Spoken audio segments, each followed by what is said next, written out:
இவ்வுபகரணத்தில் விசை எவ்வாறு ஊடுகடத்தப்படும்? இரண்டு வகையான விடை வந்திருக்கு.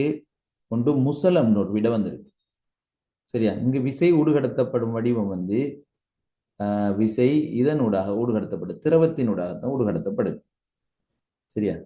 விசை ஊடுகடத்தப்படுவது திரவத்தினூடாக. அப்ப முதலாம் கேள்விக்கு நீங்க திரவத்தினூடாக தான் விட்டு எழுதணும். முசலம் மூலம் வழங்கப்பட்டு ஊடுகடத்தப்படும் வடிவம் வந்து ஊடாக வழங்கப்பட்ட திரவம். அடுத்த கேள்வி,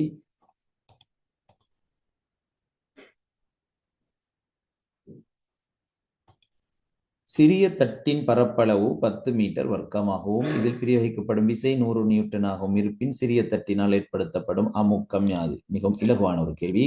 அமுக்கத்திற்கான சமன்பாட்டை போட்டா சரி. அமுக்கம் சமன் விசைங்கில் பரப்பு, இந்த சமன்பாடு. ஆகவே இங்க தரப்பட்டிருப்ப திரவத்திர விசை 100, பாருங்க, விசை 100 நியூட்டன், பரப்பளவு 10. அப்ப 100 10ஆல பிரிக்கிறது தான் இங்க விட. இப்ப 100 கீழ் 10, 100 கீழ் 10 என்றால் 10 அமுக்கத்திற்கான அலகு பஸ்கால் அல்லது நியூட்டன் மீட்டர் -2. சரியா? சர்வதேச அலகு பஸ்கால் அல்லது நியூட்டன் மீட்டர் -2. அந்த கேள்விக்கான விட 10 nm -2. சரி, அமுக்கத்தின் அலகு அது தெரிஞ்சு வச்சுக்கொள்வோம். அமுக்கத்தின் அலகு மீட்டருக்கு நியூட்டன் அது, அல்லது சர்வதேச அலகாக பஸ்கால். அது என்று சொன்னால் பிளேயிஸ் பஸ்கால் என்ற விஞ்ஞானியை கௌரவிக்கும் முகமாக வழங்கப்பட்டது. நியூட்டன் விசைக்கான அலகை நியூட்டன் விஞ்ஞானியை கௌரவிக்கும் எண் என்பது போல பிளேயிஸ் பஸ்காலை கௌரவிக்கும் முகமாக பஸ்கால் PA என்ற அலகு அமுக்கத்திற்கு பயன்படுத்தப்படுகிறது. பெரிய தட்டின் பரப்பளவு, இந்த பெரிய தட்டு பரப்பளவு 100 மீட்டர் வர்க்கமாக இருப்பின் அதன் மூலம் பிரயோகிக்கப்படும் விசை எவ்வளவு? அதன் மூலம் பிரயோகிக்கப்படும் விசை எவ்வளவுன்னு கேட்கப்பட்டது. அதாவது எனக்கு தெரியும் சிறிய தட்டின் மூலம் பிரயோகிக்கப்படும், வெரி குட், அனுப்பியிருக்கீங்க நிக்கா. சரி, அப்ப சிறிய தட்டின் மூலம் பிரயோகிக்கப்படும் விசை 100 நியூட்டனாக இருக்கு. அப்ப எங்க அதே பெருமானம் ஒன்று இருக்கும், அதாவது திரவ மட்டத்தில், திரவத்தின் ஒரே மட்டத்தில் அமுக்கம் சமனாக இருக்கும். அவை நாங்க அமுக்கம் கண்டோம், இதுக்கு 10 நியூட்டன் மீட்டர் -2 இந்த புள்ளியில சிறிய முசலத்துல. அவை இந்த இடத்திலையும் அமுக்கம் 10 நியூட்டன் மீட்டர் -2 ஆக இருக்கும். அவை பெரிய தட்டின் மூலம் பரப்பளவு தரப்பட்டிருக்கு 100. அவை இந்த விசையை நாங்கள் இந்த பரப்பளவுக்கு சமப்படுத்தினா சரி. சரியா? இந்த விசையை இந்த பரப்பளவு சமப்படுத்தினா சரி. ஆகவே இந்த புள்ளியில உள்ள அமுக்கம் 10, அமுக்கம் 10. அப்ப அமுக்கம் சமம் விசையின் கீழ் பரப்பளவு, அந்த 10க்கு நாங்க சமப்படுத்தணும்.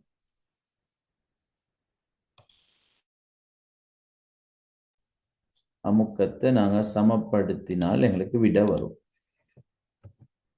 சரி, அமுக்கம் சமங்கள் விசையின் கீழ் பரப்பு.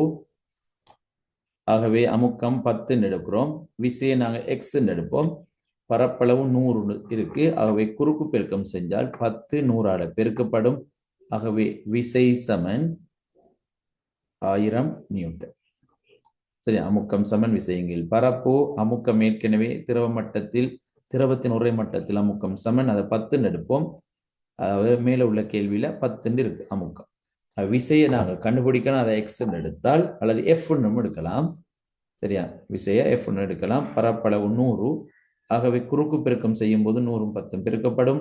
ஆகவே விசை F அல்லது X நீங்க எதை எடுத்தீங்களோ அதை போடணும். மூன்றாவது கேள்விக்கு விட 1000 நியூட்டன். சரியா? 1000 நியூட்டன்.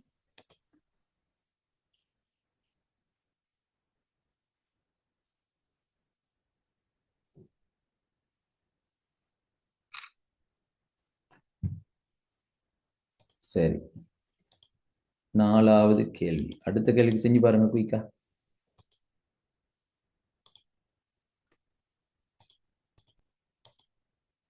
நம்மளோட விடையை பார்ப்போமே.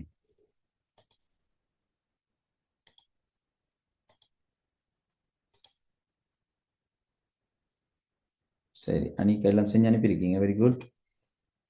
அலகுகளை மறந்துடாதீங்க. சரி,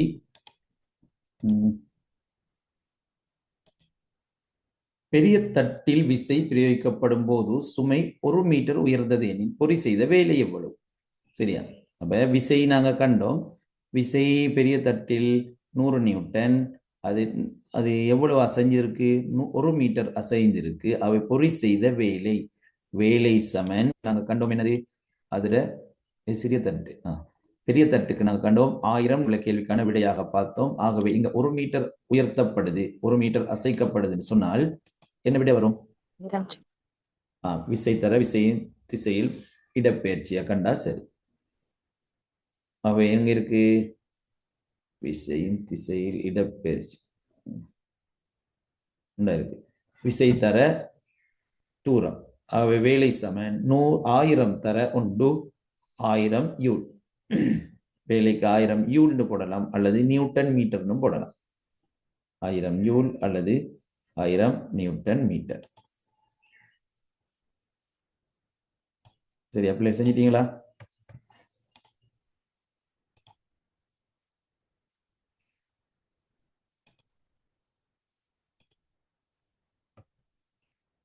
விசை தர தூரம் 1000 நியூட்டன் தர 1 மீட்டர். ஆகவே 1000 யூல் அல்லது 1000 நியூட்டன் மீட்டர். சரி, அடுத்த கேள்விக்கு போவோம்.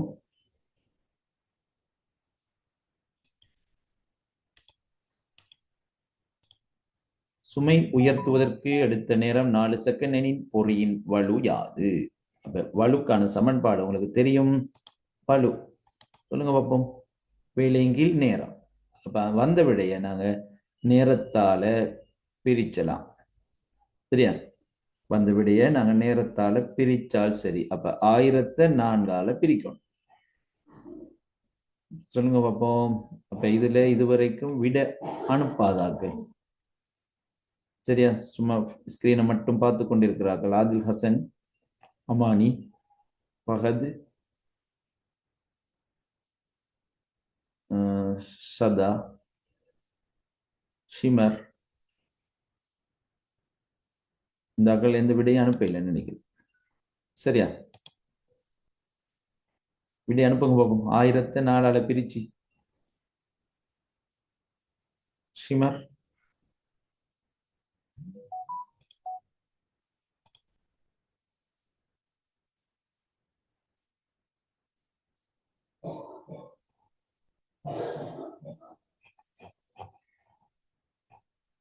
சரி. அப்ப 1000 4ஆல பிரிச்சா எல்லாருக்கும் தெரியும் 250 வாட். சரியா? 1000 4ஆல பிரிச்சால் ஃபஹத்னு வந்துட்டு. சரியா? 1000 4ஆல பிரிங்க.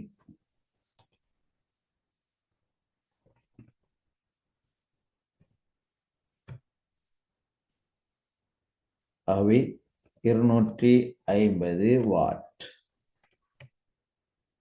சரி, அடுத்த கேள்விக்கு நாங்கள் பார்ப்போம். அடுத்த கேள்வி. ஓகே, எல்லாரும் செஞ்சிட்டீங்களா?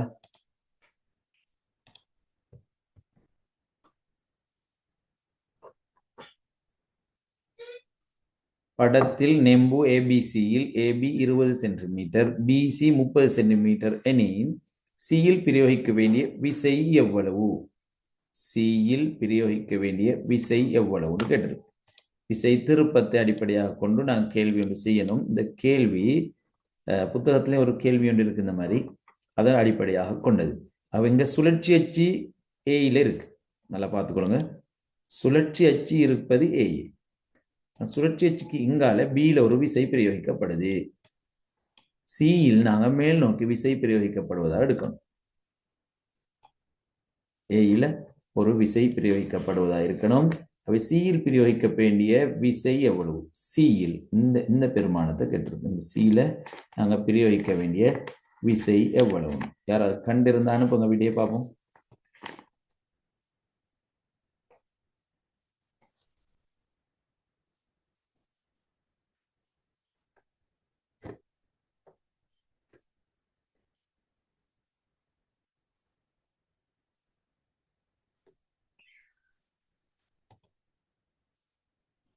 சரி, வெரி குட். இப்போ நாங்க பார்ப்போம். ஏபிசியில் ஏபி. அப்ப சி என்பது இந்த சுழற்சி அச்சில் இருந்து பார்த்தால் வலஞ்சுழி. சரியா? சி என்பது வலஞ்சுழியா இருக்கு இந்த புள்ளியில இருந்து பார்த்தால், பி என்பது பி என்ற புள்ளியில வழங்கப்படும் விசையானது இடஞ்சுழியா இருக்கு. ஆகவே வலஞ்சுழியாக உள்ள விசையையும் விசை திருப்பத்தையும் இடஞ்சுழியாக உள்ள விசை திருப்பத்தை நாங்கள் சமப்படுத்தினால் சரி. இதிலிருந்து சியின் பெருமானத்தை காணலாம். சி என்பது மேல் நோக்கி இருப்பதனால வலஞ்சுழி. இந்த சுழற்சி அச்சிலிருந்து பார்க்கும்போது பி என்பது இடஞ்சுழி. ஆகவே சமநிலையாக இருக்கும் சந்தர்ப்பத்தில் வலஞ்சுழியான விசை திருப்பம் சமன் இடஞ்சுழியான விசை திருப்பம். ஆகவே நாங்கள் வலஞ்சுழி இதைத்தான் காணணும், எஃப் நாங்கள் காணணும். ஆகவே எஃப் சமன், அப்போ எங்களுக்கு விசை திருப்பம்டா தெரியும், விசை தர சுழற்சி அச்சில் இருந்தான இடப்பெயர்ச்சி அல்லது செங்குத்து தூரம். சுழற்சி அச்சில் இருந்தான செங்குத்து தூரம். நாங்கள் இதை எஃப் ஒன்று எடுப்போம். அவை இங்கே பியின் மூலம் வழங்கப்படும் விசை நாங்கள் ஏற்கனவே 100 எடுத்திருக்கோம். சரியா? சிறிய முசலத்தினால் வழங்கப்படும் விசை எத்தனாவது கேள்வியில இந்த விசை இந்த 100 இருக்கு. 2வது கேள்வியில நீங்க பார்க்கலாம். சரியா? சிறிய தட்டின் மூலம் வழங்கப்படும் இந்த 2வது கேள்வியில இந்த இருக்கு. இந்த 100 நாங்க இந்த பியில வழங்கப்படும் விசையாக எடுக்க போறோம். சரி, அப்ப நாங்க பார்ப்போம். இந்த எஃப் தர விசை தர சுழற்சி அச்சிலிருந்தான தூரம் என்ன? இந்த சுழற்சி அச்சிலிருந்து இதுல சொல்லப்பட்ட விடயத்தை பாருங்க. ஏபிசி எத்தனை? ஏபி 20, ஏலிருந்து பிக்கு 20, பிசியிலிருந்து 30. ஆகவே ஏலிருந்து சிக்கு மொத்தமாக எத்தனை? ஏலிருந்து சிக்கு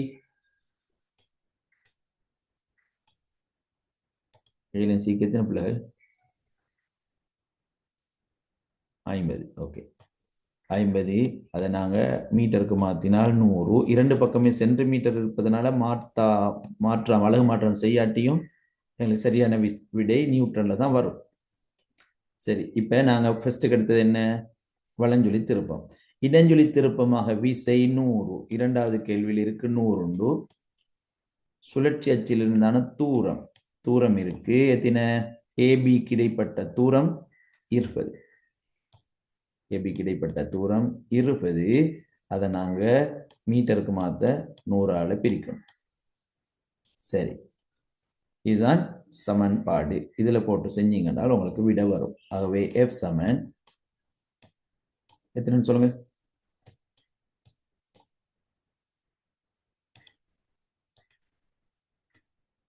100 வெட்டுப்படும். இங்கால 50 இங்கால வந்து பிரிப்பட்டால் 20 தர 100, 2000. 50 இங்கால வந்து பிரிப்படும் போது 2000 50ஆல் பிரிச்சால் எங்களுக்கு 200/5. 200/5 என்று சொன்னால் எஃப் சமன் எத்தனை?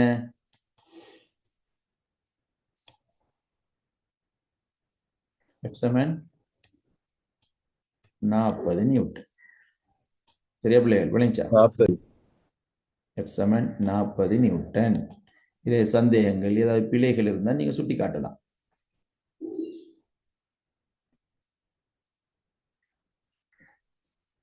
Sameeha, Shamla, shimmer, very good. 3 பேர் விட அனுப்பியிருக்கீங்க. எஃப் சமன் 40 நியூட்டன். ஓகேயா?